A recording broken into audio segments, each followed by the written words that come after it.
Assalamualaikum warahmatullahi wabarakatuh. Perkenalkan, nama saya Ulfali Rohmah.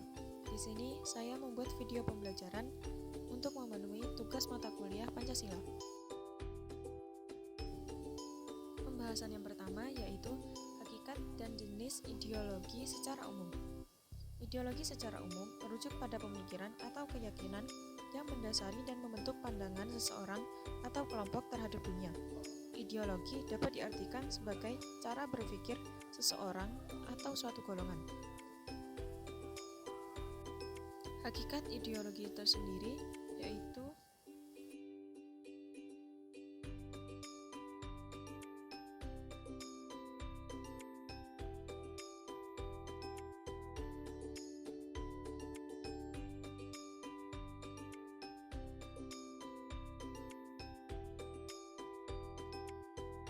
dirinya sendiri. Ideologi juga bisa menjadi sistem yang umumnya dijadikan sebagai pendapat yang memberikan arah dan tujuan untuk hidup abadi. Ideologi juga dapat digunakan sebagai alat untuk mencapai kesetaraan dan kesejahteraan bersama dalam masyarakat. Pembahasan yang selanjutnya yaitu jenis-jenis ideologi. Jenis-jenis ideologi secara umum dapat dibagi dalam beberapa kategori sebagai berikut. Yang pertama yaitu ideologi Pancasila. Ideologi Pancasila adalah ideologi yang dijadikan pedoman oleh masyarakat Indonesia dalam menjalankan kehidupannya yang sesuai dengan Pancasila. Yang kedua yaitu ideologi liberalisme. Liberalisme adalah sebuah ideologi yang didasarkan pada pemahaman bahwa kebebasan dan persamaan hak adalah nilai politik yang utama. Secara umum, liberalisme mencita-citakan suatu masyarakat yang bebas, dicirikan oleh kebebasan berpikir bagi para individu. Ideologi yang ketiga yaitu komunisme. Komunisme adalah ideologi yang didefinisikan sebagai tatanan sosial ekonomi yang terstruktur atas gagasan kepemilikan bersama atas alat-alat produksi. Dalam ideologi komunisme, tidak ada kelas sosial, uang, dan negara. Segala sesuatu yang terjadi pada suatu negara akan dikuasai oleh negara tersebut. Masyarakat komunis memiliki ciri khas berupa kepemilikan bersama alat produksi dengan akses bebas terhadap barang jadi, dan masyarakat tersebut tak berkelas dan tak bernegara, sehingga juga akan mengakhiri eksploitasi buruh. Ideologi yang keempat yaitu sosialisme. Sosialisme adalah serangkaian sistem ekonomi dan sosial yang ditandai dengan kepemilikan sosial atas alat-alat produksi dan manajemen mandiri pekerja. Kepemilikan sosial dapat berupa kepemilikan negara, kolektif, koperasi, atau kepemilikan sosial atas ekuitas.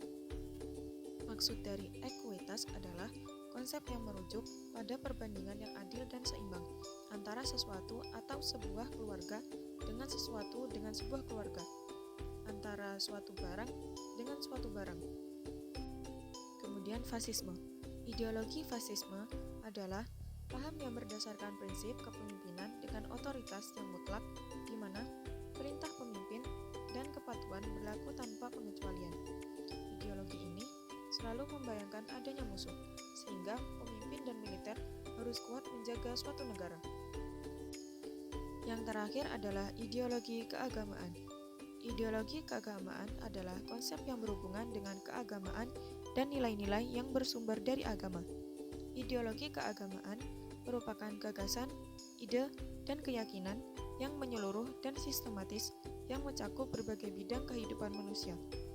Ideologi keagamaan mencerminkan cara berpikir masyarakat, juga membentuk masyarakat menuju cita-cita. Pembahasan selanjutnya yaitu peranan ideologi bagi suatu negara. Yang pertama yaitu membangkitkan kesadaran kemerdekaan.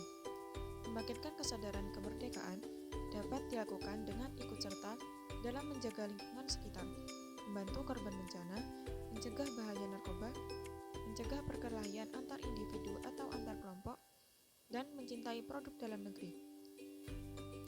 Yang kedua yaitu membentuk kekuatan negara. Membentuk kekuatan negara dengan mengatur hubungan antar bangsa dan negara, menyediakan pedoman bagi masyarakat dalam berpikir, beraksi, dan mencapai tujuan yang telah ditetapkan. Kemudian yang ketiga, peran ideologi dapat memberikan arah tujuan adalah sebagai pedoman utama bagi masyarakat dalam berpikir, beraksi, dan mencapai tujuan yang telah ditetapkan. Ideologi memberikan arah tujuan dalam berbagai aspek kehidupan, seperti beragama, sosial, politik, dan ekonomi. Selanjutnya, yaitu mewujudkan persatuan dan kesatuan. Mewujudkan persatuan dan kesatuan sangat penting dalam konteks keberagaman masyarakat. Ideologi seperti Pancasila berperan sebagai pedoman yang mengarahkan masyarakat untuk bersatu dan bekerja sama dalam mencapai tujuan bersama. Dalam hal tersebut, masyarakat diharapkan dapat memahami dan menghargai perbedaan, serta bekerja sama dalam menciptakan keharmonisan dan perdamaian dalam bernegara. Kemudian, mengatasi konflik dan ketegangan sosial. Dengan adanya ideologi, dapat diatur dengan cara perilaku dan pendapat masyarakat dalam bersosialisasi, kehidupan beragama, hak asasi manusia, dan bekerja sama. Ideologi Pancasila juga sebagai ideologi negara di Indonesia yang dapat membantu dalam mengatur hubungan antara masyarakat yang berbeda dan mengurangi konflik dan ketegangan sosial. Pembahasan yang selanjutnya yaitu urgensi Pancasila sebagai ideologi negara. Urgensi Pancasila sebagai ideologi negara adalah penting karena Pancasila merupakan dasar negara dan ideologi negara Republik Indonesia. Hal tersebut sangat penting dalam membentuk dan mempengaruhi identitas, tujuan, dan perilaku suatu bangsa.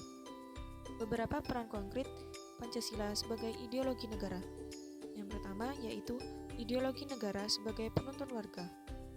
Berarti bahwa setiap perilaku warga negara harus didasarkan pada preskripsi moral yang tergantung dalam ideologi negara. Hal ini mengacu pada pentingnya ideologi sebagai pedoman yang mengatur tindakan dan perilaku masyarakat dalam kehidupan bermasyarakat, berbangsa, dan bernegara. Ideologi negara sebagai penuntun warga negara menekankan bahwa setiap tindakan dan sikap warga negara harus selaras dengan nilai-nilai yang terkandung dalam ideologi negara, yaitu Pancasila. Kemudian yang kedua yaitu ideologi negara sebagai penolakan terhadap nilai-nilai yang tidak sesuai dengan sila-sila Pancasila. Berarti bahwa masyarakat harus menjamin keseimbangan dan kesatuan dalam menjalankan kehidupannya. Hal ini merupakan tindakan yang diperlukan untuk mengurangi konflik dan ketegangan sosial yang dapat mengganggu kesejahteraan masyarakat. Sebagai ideologi negara, Pancasila menjadi pedoman bagi masyarakat dalam berpikir, beraksi, dan mencapai tujuan yang telah ditetapkan.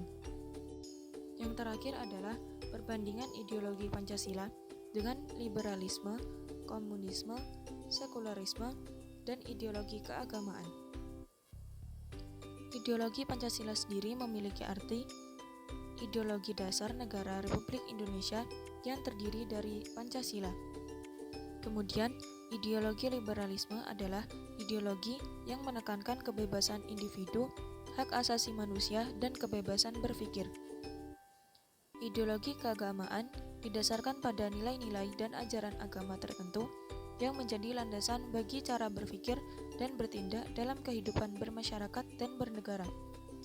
Sekularisme adalah ideologi yang mengusung kebebasan individu dan kebebasan berpikir serta menolak adanya kekuasaan terutama dari pemerintah dan agama. Komunisme adalah ideologi yang tujuannya untuk menciptakan masyarakat komunis di mana kepemilikan bersama atas alat produksi dan tidak adanya kelas sosial, uang, dan negara. Perbandingan antara beberapa ideologi tersebut memiliki perbedaan yang spesifik. Antara lain, ideologi Pancasila yang mendasar pada Pancasila. Kemudian, ideologi liberalisme menggunakan dasar kebebasan individu dan hak individu.